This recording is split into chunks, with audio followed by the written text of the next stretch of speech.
ኢትዮጵያ እጆቿን ወደ እግዚአብሔር ትዘረጋለች። የእግዚአብሔር ቸርነት፣ የእግዚአብሔር በጎነት፣ የእግዚአብሔር ምሕረትና የእግዚአብሔር ፍቅር ለሀገሬ ለኢትዮጵያ ይሁን። አሜን።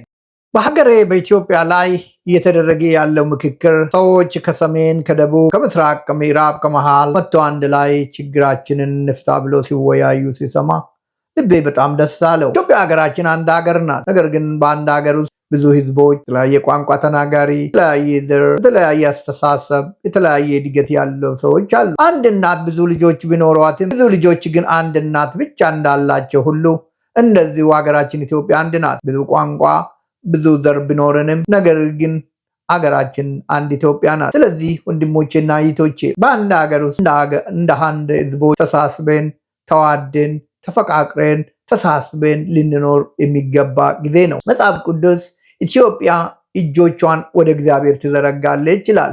እጆቻችን ወደ እግዚአብሔር የምንዘረጋበት ንጹህ እጅ አንስተን እግዚአብሔርን የምንለምንበት በንጹህ ልብ በንጹህ አስተሳሰብ እግዚአብሔር ሀገራችንን ሰላም እንዲያደርጋት ለሰላሟ የምንተጋበት ጊዜ ነው እንጂ ጋጭበት የምንጠላላበት የምንገዳደልበት ጊዜ አይደለም። ወደ እግዚአብሔር የመመለስ ጊዜ አሁን ነው።